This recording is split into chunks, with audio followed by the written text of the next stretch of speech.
Ton fils avoue il ne fait plus partie de cette famille, a dit mon père, après que mes parents ont mis la disparition des 5 000 $ sur le dos de mon fils de 14 ans, alors que le gamin de mon frère les avait volés et qu'il le savait. Mon fils a pâli. Je n'ai pas élevé la voix. J'ai juste regardé mon frère.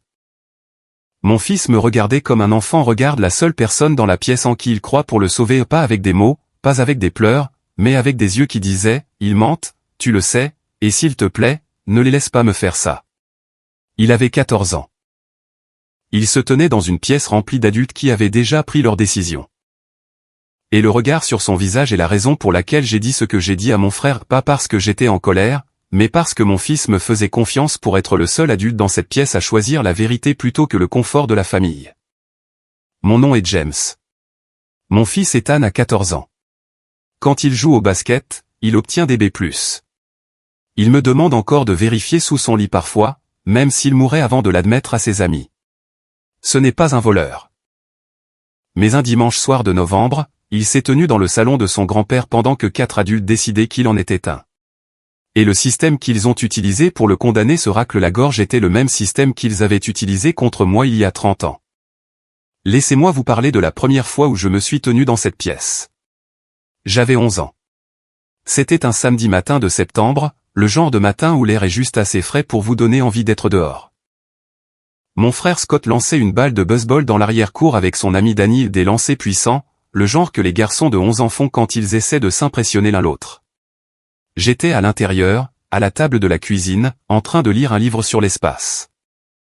Je me souviens du livre parce que je me souviens de tout ce matin-là. J'ai entendu le fracas depuis la cuisine, du verre et quelque chose de lourd frappant le béton. Je suis allé à la porte du garage et j'ai regardé à travers. La fenêtre du garage avait un trou de la taille d'une balle de baseball au centre. Des fissures partaient du trou vers chaque coin comme une toile d'araignée. Il y avait du verre sur le sol. La balle était posée au milieu des éclats, tournant encore légèrement sur elle-même. Mon père est descendu. Il portait le polo de week-end qu'il portait toujours le samedi. Il a regardé la fenêtre. Il a regardé la balle. Il a regardé le verre. Puis il a posé une seule question, qui a fait ça? Scott se tenait à 1 mètre du verre brisé. Il avait un gant à la main. Danny était derrière lui, se dirigeant déjà vers la barrière arrière avec le langage corporel d'un gamin qui ne voulait prendre aucune part à ce qui allait arriver. Alors que je me tenais dans l'encadrement de la porte de la cuisine, à 3 mètres de là, tenant un livre sur le système solaire, mon père m'a regardé. Pas Scott, pas le gant, pas Danny et moi, le gamin avec le livre. Je le savais, a-t-il dit. J'ai ouvert la bouche. J'ai dit, papa, j'étais à l'intérieur tout le temps. Ne commence pas. Je lisais. Je n'ai même pas mis un pied dehors aujourd'hui. J'ai dit, ne commence pas, c'était tout. L'enquête était terminée. 2 phrases de ma part, 2 fins de non-recevoir de la sienne. Mon père n'avait pas besoin de preuves, il avait besoin d'une direction. Et la direction, c'était toujours moi. La fenêtre a coûté 200 $. Mon argent de poche a été supprimé pendant 3 mois ou 12 semaines sans un sou pour une fenêtre.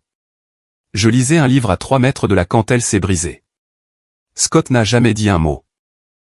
Il est resté là, le gant toujours à la main, la balle à 1 mètre de ses chaussures, et a regardé notre père retirer le coup de mon avenir.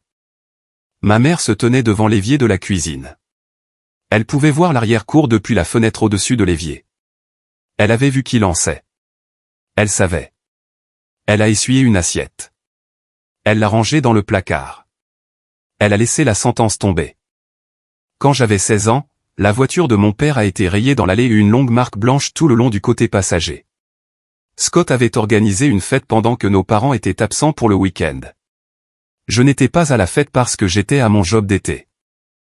Un des amis de Scott a rayé la voiture avec le guidon de son vélo en partant. Mon père est rentré le dimanche soir, a vu la rayure et m'a regardé. Pas Scott. Moi. Parce que je venais d'obtenir mon permis de conduire accompagné. Le permis était toute la preuve dont il avait besoin. Qui? Comment as-tu rayé la voiture? Je ne l'ai pas fait. C'est toi qui as le permis. J'étais au travail samedi. Je peux te montrer ma fiche de pointage. Dis-moi simplement ce qui s'est passé. Il ne voulait pas la vérité, il voulait une direction. J'ai payé la réparation avec l'argent de mon job d'été, 340 $. J'ai découvert la véritable histoire 2 ans plus tard, lors d'une fête de remise de diplôme. La sœur de Danny s'est approchée de moi et m'a dit, « Tu sais que c'est Danny qui a rayé la voiture de ton père, n'est-ce pas ?» Il l'avait dit à tout le monde. Elle a dit ça comme si c'était une vieille nouvelle, comme si tout le monde le savait. Tout le monde, sauf le gamin qui avait payé pour ça. Je me souviens de ces 2 épisodes non pas comme de mauvaises journées, mais comme d'un entraînement. Ma famille m'a entraîné à être celui qui encaisse les blâmes. Mon frère a été entraîné à me laisser faire. Et mes parents étaient les coachs qui répétaient les exercices jusqu'à ce que le schéma soit aussi fluide que la gravité. On ne remarquait même plus la direction, c'était juste l'ordre naturel des choses. Maintenant, laissez-moi vous parler de novembre. C'était un dimanche ordinaire, ou c'était censé l'être. Ma femme, Laura, et moi sommes allés chez mes parents avec Ethan pour ce que nous pensions être un dîner normal. Un rôti, du foot à la télé, l'habituel. Nous sommes arrivés dans l'allée à 16h30. La voiture de mon frère était déjà là. C'est la première chose que j'ai remarquée. Scott arrive généralement en retard, il vit à 40 minutes de là et traite les heures d'arrivée comme de simples suggestions. Mais aujourd'hui, sa voiture était garée, le moteur froid, les vitres déjà embuées. Il était là depuis un bon moment. Laura m'a regardé. Scott est là en avance. J'ai remarqué. C'est bizarre. Ouais. Ethan était sur le siège arrière avec ses écouteurs autour du cou, regardant son téléphone. Un adolescent de 14 ans normal, un dimanche normal. Se racle la gorge, il n'avait aucune idée de ce dans quoi il mettait les pieds. La deuxième chose que j'ai remarqué, c'était le salon. Nous sommes passés par la porte d'entrée et les meubles avaient été déplacés. Le canapé avait été poussé contre le mur. Les fauteuils étaient disposés en demi-cercle face à une seule chaise au centre de la pièce. Pas une disposition pour regarder le foot. Pas une disposition pour un dîner. Une disposition de tribunal. Quelqu'un avait déplacé les meubles avant notre arrivée. Ma poitrine s'est serrée. Je ne savais pas exactement ce qui se passait, mais mon corps le savait.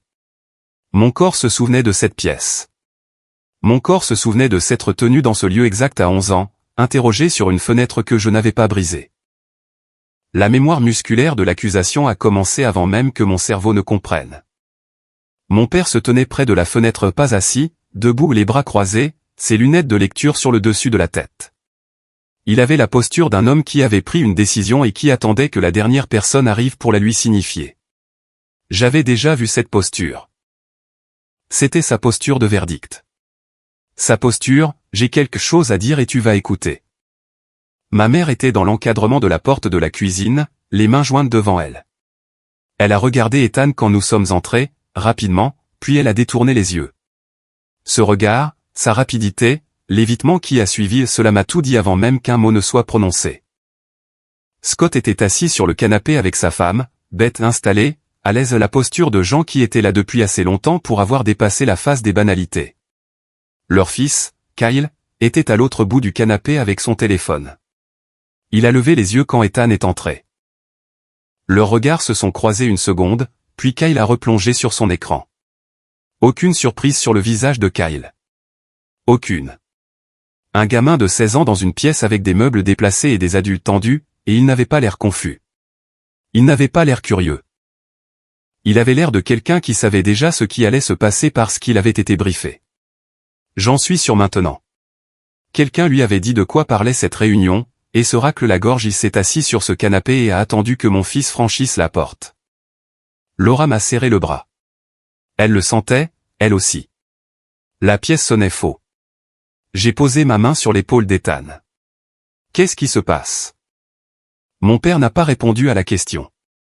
Il a répondu à une autre, celle qu'il avait déjà tranchée. 5 000 $ ont disparu de mon bureau à l'étage. C'était dans une enveloppe dans le tiroir du haut. Tout le monde dans cette famille était dans cette maison dimanche dernier. Je veux savoir qui les a pris. Il a dit, qui les a pris, mais ses yeux étaient fixés sur Ethan, pas sur la pièce, sur mon fils. Et la direction avait déjà été choisie. Je dois m'arrêter ici et vous parler de dimanche dernier, car la chronologie est la partie que personne dans cette pièce ne voulait examiner. 7 jours plus tôt, toute la famille était chez mes parents pour l'anniversaire de ma mère. Un après-midi décontracté. Les adultes étaient en bas. Les enfants étaient à l'étage, sauf qu'ils n'étaient pas tous les deux à l'étage tout le temps. Ethan était au sous-sol. Il avait apporté son ordinateur de jeu et jouait en ligne avec son ami Tyler. Les journaux de connexion du jeu, que j'ai vérifiés plus tard cette nuit-là, montrent une activité continue de 14h45 à 16h10. Il n'a jamais quitté le sous-sol. Il n'est jamais monté à l'étage. Il ne s'est jamais approché du bureau. La preuve de son innocence était sur un serveur tout ce temps. Personne n'a pensé à la chercher parce que personne n'était intéressé par l'idée de prouver son innocence. Kyle est monté à 15h15. Il a dit à sa mère qu'il allait aux toilettes. Il est redescendu à 15h37. 22 minutes pour un passage aux toilettes qui en prend 3. Les toilettes sont au bout du couloir de l'étage. Le bureau de mon père est à 4 mètres de la porte des toilettes. Le bureau est contre le mur. Le tiroir n'est pas fermé à clé. Il n'a pas été fermé à clé depuis 30 ans parce que mon père croit qu'un tiroir verrouillé dans sa propre maison est un signe de méfiance. 22 minutes, et personne ne s'est posé de questions. Je suis au courant pour les 22 minutes parce que j'étais dans le garage en train de réparer une étagère pour ma mère. Je suis entré pour boire de l'eau à 15h20. Je suis passé par la cuisine et j'ai remarqué que la lumière du couloir à l'étage était allumée. Je pouvais voir depuis le bas de l'escalier que la porte des toilettes était ouverte. Les toilettes étaient vides. La porte du bureau était fermée. Je n'y ai pas pensé sur le moment. Pourquoi l'aurais-je fait? Mon neveu était à l'étage pour aller aux toilettes. C'est ce qu'il avait dit. C'est ce que tout le monde croyait. 4 jours après l'anniversaire, Kyle a posté de nouvelles baskets sur son Snapchat, des chaussures à $280. Il a 16 ans. Il n'a pas de travail. Son argent de poche est de $30 par semaine. Personne dans la famille n'a demandé d'où venait l'argent. Mon frère a vu les baskets. Il a interrogé Kyle à leur sujet. Kyle a dit qu'un ami les lui avait donnés. Mon frère a accepté la réponse sans poser de questions de suivi, parce que suivre la piste aurait signifié trouver quelque chose qu'il ne voulait pas trouver. Kyle a aussi payé le déjeuner à 2 amis dans un restaurant près de l'école. Un de ses amis l'a dit à sa mère. Cette mère en a parlé à ma femme, Laura, à la sortie de l'école. Laura m'a dit que la chaîne de preuves était là depuis le début. Personne dans la famille ne l'a suivi parce que personne dans la famille ne regardait dans cette direction. Et puis, il y a ce que ma mère savait. Elle a vu Kyle compter du liquide dans la cuisine 2 jours après l'anniversaire. Elle lui a demandé d'où ça venait. Il a dit, l'argent de mon anniversaire. Son anniversaire est en avril, nous étions en novembre. Elle n'a pas posé d'autres questions. Elle a trouvé un reçu dans la poche de la veste de Kyle en faisant la lessive, un reçu de restaurant de $47, daté du mardi après la disparition de l'argent. Elle l'a remis dans la poche. Elle n'en a parlé à personne. La veille de la réunion dans le salon, elle m'a appelé. Sa voix était étrange, prudente d'une manière qui ne correspondait pas aux mots. Elle a dit, demain, ton père veut parler de l'histoire de l'argent. Tu sais, passe simplement et on va régler ça. Elle ne m'a pas prévenu qu'Ethan serait accusé. Elle n'a pas dit, apporte des preuves ou prépare-toi. Elle a dit, régler ça, ce qui signifiait que le tri avait déjà été fait dans la direction de mon fils. Maintenant, revenons au salon. Mon père a regardé Ethan et a prononcé la phrase que j'entendrai dans ma tête pour le reste de ma vie, ton fils avoue il ne fait plus partie de cette famille. Il a dit ça comme un verdict, pas comme une question. Les mots sont sortis de façon fluide, trop fluide. Les pauses étaient contrôlées. La vitesse était régulière. Il avait répété cette phrase. Il l'avait pratiquée dans sa tête, peut-être à voix haute, avant notre arrivée. La diction était trop parfaite pour être spontanée. Il a pointé la chaise au centre de la pièce, ricanement celle que quelqu'un avait placée là avant notre arrivée. Assieds-toi. Ethan m'a regardé. Ethan, tu n'es pas obligé de t'asseoir, ai-je dit. La voix de mon père s'est faite tranchante. C'est ma maison, et c'est mon petit-fils. L'atmosphère est devenue électrique. Scott a bougé sur le canapé. Beth a regardé le sol. Les mains de ma mère se sont jointes et rejointes. Kyle a levé les yeux de son téléphone une demi-seconde, puis a replongé. Personne n'a contesté l'ultimatum. Personne n'a dit, attendez, Est-ce qu'on a des preuves? Se racle la gorge. Personne n'a dit, écoutons sa version. Le silence après la phrase de mon père était le deuxième verdict. La pièce avait déjà décidé. Mon frère a parlé ensuite. Il a utilisé sa voix raisonnable, celle que j'entends depuis que nous sommes gamins, le ton calme et mesuré d'un homme qui a passé sa vie entière à simuler l'équité pour ne jamais avoir à la pratiquer. Écoute, je ne dis pas que quelqu'un est coupable. Essayons simplement de comprendre ce qui s'est passé. Bien, ai-je dit. Et si on commençait par demander où tout le monde se trouvait entre 15h15 et 15h37 dimanche dernier? C'est étrangement précis. Ce sont les 22 minutes pendant lesquelles ton fils était à l'étage. Il est resté aux toilettes pendant 22 minutes. Il a parfois des problèmes d'estomac. Tu le sais. Je suis passé devant les toilettes à 15h20. La porte était ouverte. La pièce était vide. Ton fils n'était pas là. La porte du bureau était fermée. La mâchoire de Scott s'est serrée. Sa voix raisonnable commençait à craquer. Qu'est-ce que tu es en train de dire? Je dis que les toilettes étaient vidées, que le bureau était fermé et que ton fils était quelque part entre les deux pendant 22 minutes. Et personne dans cette pièce ne l'a interrogé à ce sujet. Parce qu'il ne s'agit pas de Kyle. 5 000 $ ont disparu d'un bureau à 4 mètres de l'endroit où se tenait ton fils. Il s'agit de quiconque se trouvait près de ce bureau, Scott, et la seule personne à proximité, c'était Kyle. Mon père est intervenu. Ça suffit. L'argent était dans mon tiroir et je vous dis ce que je crois qu'il s'est passé. Ce que tu crois n'est pas une preuve, papa. Ce que je te montre, c'est la preuve. Beth a pris la parole pour la première fois. Peut-être que l'argent a juste été égaré. Peut-être que personne ne l'a pris. La machine à brouillard, la porte de sortie, la voix douce et raisonnable offrant une version des faits où tout le monde rentre chez soi et où personne n'a à regarder les baskets aux pieds de son fils. Il n'a pas été égaré, Beth. Il était dans une enveloppe dans un tiroir. Les enveloppes ne s'égarent pas toutes seules. Quelqu'un a ouvert ce tiroir et l'a prise. La question est, qui était près du tiroir? Et la réponse, c'est ton fils. Elle a regardé Scott. Scott a regardé le sol. J'ai regardé Ethan. Il était livide. La couleur avait quitté son visage par zones, commençant par la mâchoire et remontant vers le haut. Il avait regardé son grand-père d'abord, puis son oncle, puis sa grand-mère. Il scannait la pièce pour trouver un seul visage qui pourrait le défendre, un adulte qui pourrait dire « Attendez une minute ». Se racle la gorge, il n'en a trouvé aucun. Puis il m'a regardé. En dernier, pas en premier. Il a donné à chaque autre personne dans la pièce une chance d'être celle qui dirait « Attendez ». Aucun d'eux ne l'a fait. Et quand il s'est tourné vers moi, ses yeux disaient tout ce qu'un enfant de 14 ans ne peut pas mettre en mots. Ses mains tremblaient. Il les a mises dans ses poches pour le cacher. Je l'ai vu quand même. Je me tenais dans ce salon et j'avais à nouveau 11 ans. Même pièce, même tapis, même fenêtre, même père debout contre le mur les bras croisés, même frère assis sur le canapé à ne rien dire d'utile, même mère dans l'encadrement de la porte laissant faire. La seule différence, c'était le gamin. Il y a 30 ans, c'était moi. Ce soir, c'était mon fils. Même système, cible différente. Et j'ai décidé, dans les 3 secondes entre le regard d'Ethan et mon souffle suivant, que le système mourrait ce soir. J'ai regardé mon frère. Pas mon père. Mon frère. Parce que mon père suit un schéma qu'il a installé il y a des décennies et qu'il ne verra peut-être jamais clairement. Mais mon frère sait. Il a toujours su. Ton fils était à l'étage pendant 22 minutes. Les toilettes sont à 3 minutes de trajet. Le bureau est à 4 mètres de la porte des toilettes. Il porte des baskets à 280 $ qu'il a achetées 4 jours après la disparition de l'argent. Il n'a pas de travail. Il reçoit 30 $ par semaine.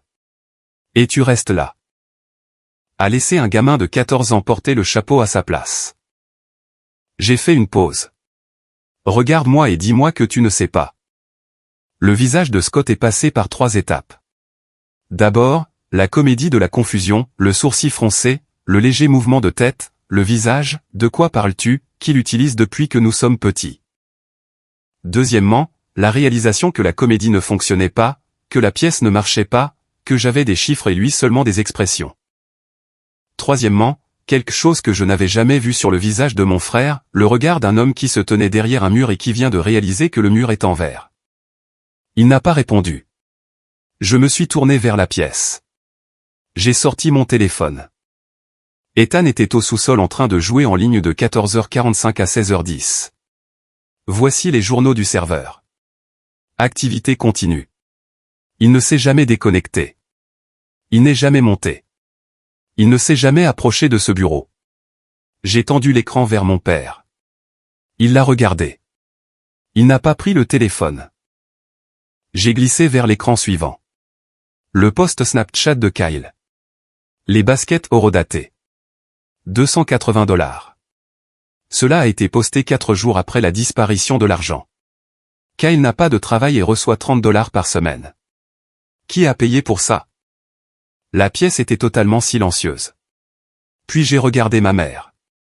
Elle se tenait dans l'encadrement de la porte, les mains jointes devant elle, le visage figé dans l'expression qu'elle utilise quand elle veut être invisible, l'expression d'une femme qui espère que personne ne lui demandera rien.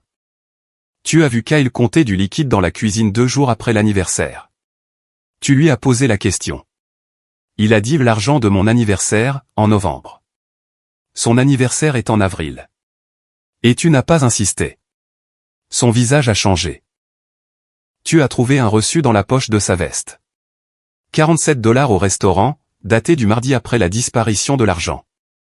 Et tu l'as remis dans sa poche. Tu n'en as parlé à personne. Elle a desserré ses mains. Elle les a jointes à nouveau. Tu avais la preuve entre les mains, maman. Tu l'avais réellement entre les mains et tu l'as remise dans sa poche pour laisser papa traîner mon fils dans cette pièce. Ma mère a regardé le sol. Elle n'a pas nié. Elle n'a pas expliqué. Elle a juste regardé le sol comme on regarde le sol quand le terrain sur lequel on a bâti sa défense vient de se dérober. Je me suis tourné à nouveau vers mon père. Je me suis assis dans cette pièce exacte quand j'avais 11 ans. Tu m'as blâmé pour la fenêtre que Scott avait brisée. J'étais dans la cuisine en train de lire un livre. Scott se tenait à 1 mètre de la vitre avec un gant à la main. Tu m'as regardé et tu as dit. Je le savais. J'ai payé cette fenêtre avec 3 mois d'argent de poche. Les bras de mon père se sont décroisés lentement. Je me suis assis ici à nouveau à 16 ans quand tu m'as blâmé pour la rayure sur ta voiture. C'est l'ami de Scott qui l'avait fait avec un vélo, je l'ai appris 2 ans plus tard. J'ai payé 3 cents 40 $ pour une réparation avec laquelle je n'avais rien à voir. La pièce entendait cela pour la première fois. Beth a regardé Scott. Scott a regardé ses mains. J'ai 38 ans et je me tiens dans la même pièce en regardant mon fils se faire accuser par le même homme, protégé par le même silence et condamné par le même système qui a décidé que j'étais coupable avant même de poser une seule question. J'ai laissé le silence s'installer. Cette famille n'a qu'un seul système, blâmer le gamin qui ne se défendra pas et appeler ça la justice. Ça a marché sur moi pendant 30 ans. Ça ne marchera pas sur mon fils. Le visage de mon père a fait quelque chose que je n'avais jamais vu. L'autorité ne s'est pas effondrée, elle s'est adoucie. Pas en excuse, mais dans la confusion d'un homme dont le verdict vient d'être annulé par des preuves qu'il aurait dû trouver lui-même. Il a retiré ses lunettes de lecture du haut de sa tête et les a tenues à 2 mains comme s'il ne savait plus quoi faire de ses doigts.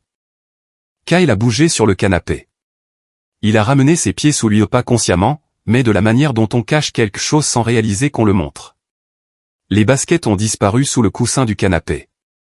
Scott s'est levé. Pas pour défendre son fils, pas pour s'excuser, mais pour partir. Il a pris sa veste et a dit, on ne va pas faire ça.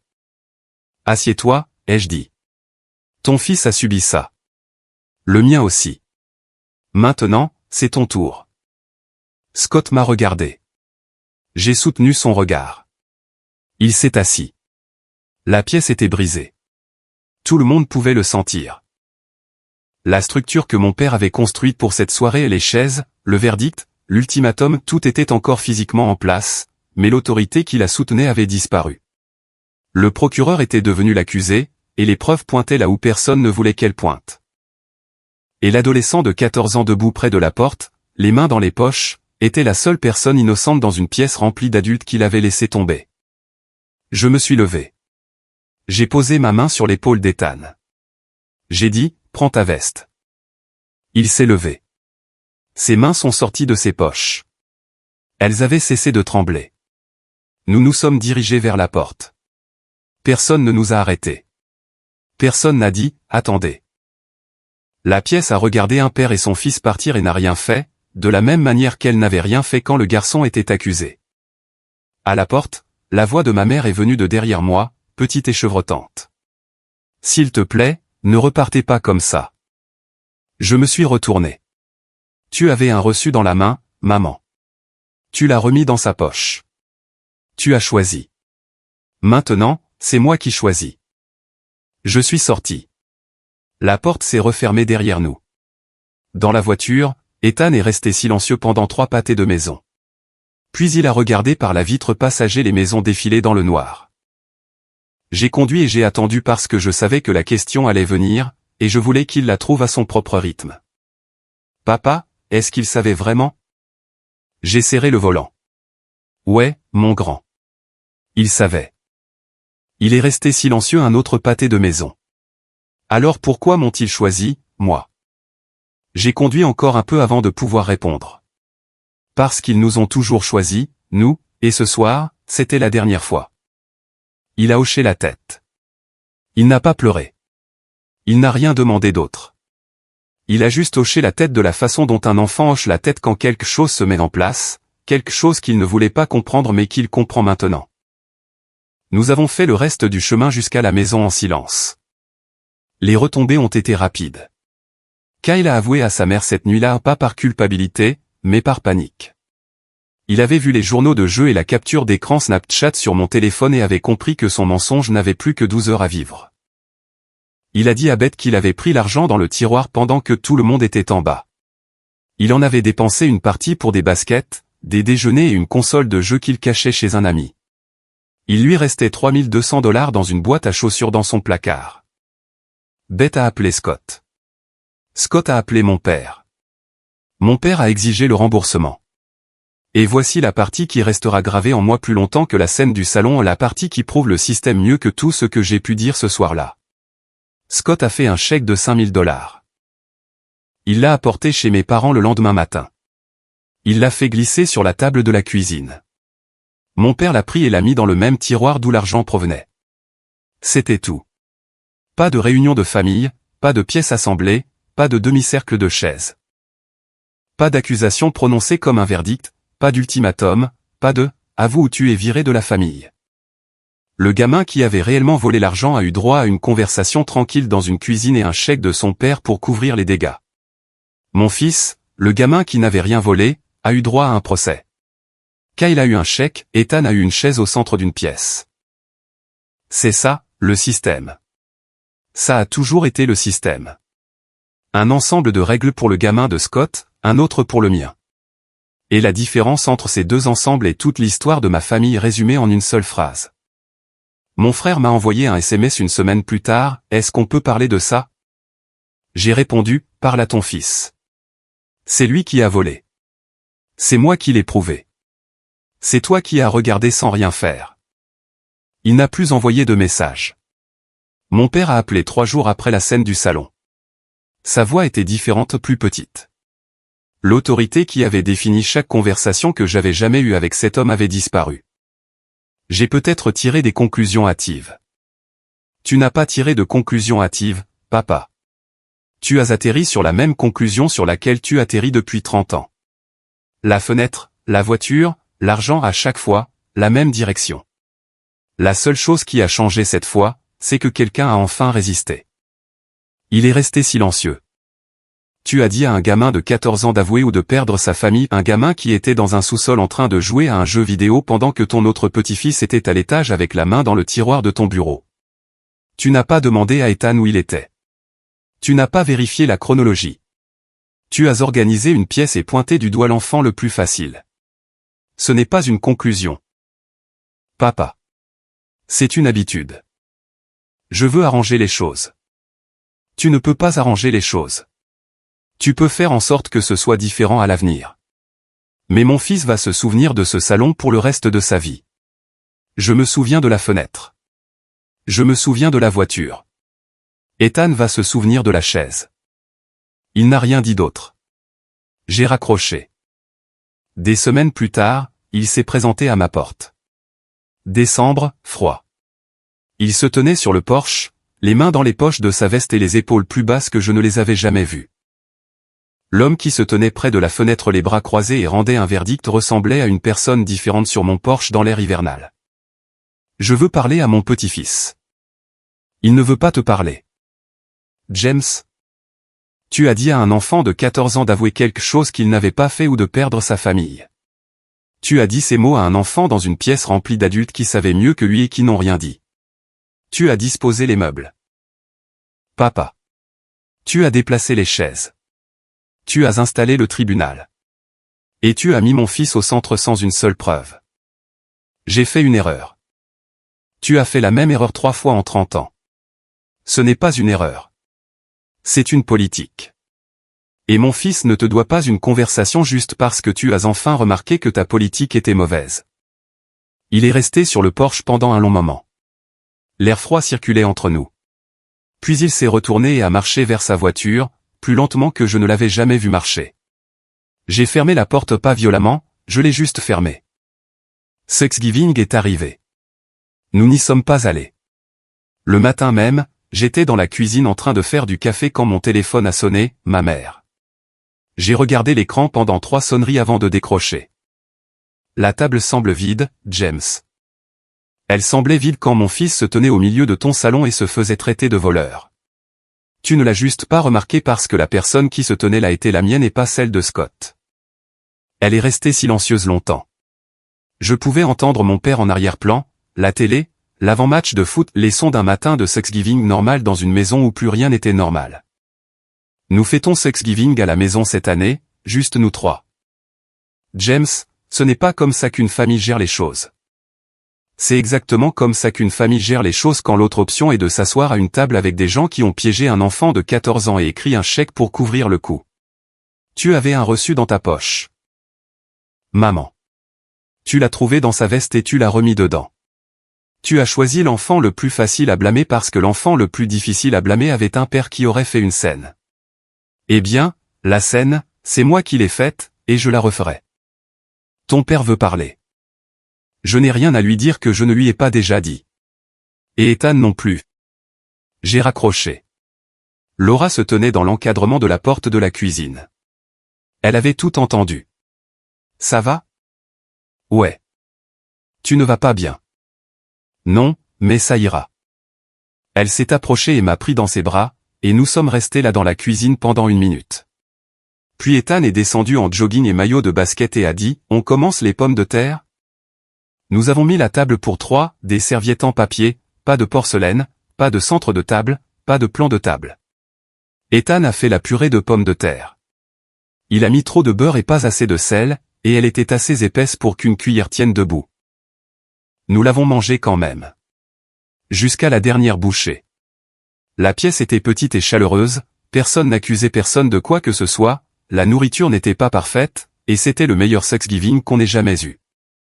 Ethan est resté silencieux pendant des semaines après l'épisode du salon, pas en colère, pas replié sur lui-même, mais en pleine réflexion. Ses notes n'ont pas changé. Son comportement n'a pas dévié. Il jouait toujours au basket après les cours. Il faisait toujours ses devoirs à la table de la cuisine. Il me demandait toujours de vérifier sous son lit, même s'il prétendait le contraire. Mais il a arrêté de demander pour aller chez papy. Il n'a pas fait d'annonce. Il n'a pas dit, je n'y retournerai jamais. Il a juste arrêté de demander. La question qui revenait un dimanche sur 2, est-ce qu'on va chez papy ce week-end? A disparu de son vocabulaire. L'absence de cette question était plus bruyante que n'importe quelle dispute. Un soir, environ 3 semaines après le salon, il est entré dans la cuisine pendant que je préparais des pâtes. Il est resté dans l'encadrement de la porte un moment. Je voyais qu'il avait quelque chose à dire et qu'il hésitait à le faire. Papa. Ouais. Si tu n'avais pas été là ce soir-là, j'aurais avoué. J'ai posé la cuillère en bois. Je me suis retourné. Pas parce que je l'avais fait, a-t-il dit. Parce que je pensais que c'était le seul moyen pour qu'il me laisse rester. Papy a dit, avoue où tu es dehors. Et je me suis dit, si je dis juste que c'est moi. Peut-être qu'ils arrêteront de me regarder comme ça. Peut-être qu'ils me laisseront revenir pour le dîner du dimanche. Peut-être que tout redeviendra normal. Mes mains ont commencé à trembler. Je les ai posées bien à plat sur le comptoir pour qu'ils ne le voient pas. Ethan, écoute-moi. Tu n'as jamais à avouer quelque chose que tu n'as pas fait ni pour eux, ni pour personne. Pas pour garder une place à une table qui n'était pas honnête avec toi. Je le sais maintenant. Mais ce soir-là, debout dans cette pièce avec papy qui me regardait, et oncle Scott qui ne disait rien. Et grand-mère qui restait juste là, j'ai failli le faire. J'ai failli dire que c'était moi juste pour que ça s'arrête. Mais je ne l'ai pas fait parce que tu étais là. Tu étais la seule personne dans cette pièce qui me regardait comme si je disais la vérité. Et c'est la seule raison pour laquelle je ne l'ai pas dit. Il a pris une pomme sur le comptoir. Il est allé dans sa chambre. Je suis resté dans la cuisine, les mains à plat sur le granit et les yeux fermés pendant un long moment. Un enfant de 14 ans était prêt à plaider coupable de quelque chose qu'il n'avait pas fait pour garder sa place dans une famille qui avait déjà décidé qu'il n'en méritait pas une. C'est ce que produit le système de mon père, pas la justice, mais la soumission, pas la vérité, mais la reddition et une machine qui pousse des innocents à avouer juste pour avoir le droit de rester dans la pièce. J'ai brisé la machine, et je la briserai à nouveau chaque jour pour le reste de ma vie. Des mois plus tard, Ethan travaillait sur une rédaction scolaire sur le thème de la confiance. Il est entré dans la cuisine avec son ordinateur et l'a posé sur le comptoir. Tu peux lire la première phrase? J'ai regardé l'écran. Il était écrit, la confiance, c'est quand quelqu'un vous croit avant même d'avoir des preuves. Mon père est la seule personne que je connaisse qui fait ça. Je l'ai lu 2 fois. Je n'ai rien dit pendant 1 minute parce que ma voix ne m'aurait pas obéi. Puis je lui ai rendu l'ordinateur et j'ai dit, c'est une excellente première phrase. Il a hoché la tête et est retourné dans sa chambre pour continuer d'écrire. La rédaction a eu un B+. Cette première phrase est restée gravée dans ma tête pour le reste de ma vie. 1 an plus tard, Ethan a intégré l'équipe de basket du lycée. Il est rentré avec le maillot dans son sac et l'a brandi dans la cuisine avec un sourire qui le faisait paraître à la fois 10 ans et 20 ans. Nous avons fêté ça avec des pizzas, Laura a pris des photos, et la soirée était joyeuse, facile, et bien à nous. Ce soir-là, Ethan m'a montré son téléphone, un message de son grand-père. 2 mots, fier de toi. Je l'ai regardé. Je l'ai regardé, lui. Qu'est-ce que tu veux faire de ça? Ethan a fixé l'écran pendant un long moment. Son pouce a survolé le message. Il l'a relu. Puis il a posé le téléphone face contre table et a dit, rien. J'ai hoché la tête. Il a pris son ballon de basket et est allé dans l'allée pour tirer des lancers francs avant la tombée de la nuit. Je pouvais entendre la balle frapper le bitume à travers la fenêtre de la cuisine, un bruit régulier, cadencé, le son d'un enfant qui avait tourné la page sur quelque chose que la plupart des gens traînent pendant des décennies. Le téléphone est resté face contre terre sur la table. L'écran s'est éteint. 2 mots posés dans une cuisine silencieuse, venant d'un homme qui avait eu sa chance de les dire en personne, dans un salon, un dimanche soir, à un adolescent de 14 ans qui avait besoin de les entendre plus que de n'importe quoi d'autre au monde. Il avait choisi, à vous, à la place. Le ballon continuait de rebondir dehors, régulier, cadencé, faisant mouche à chaque coup. Merci d'être resté jusqu'à la fin. Si cette histoire vous a touché, abonnez-vous. On se voit dans la prochaine.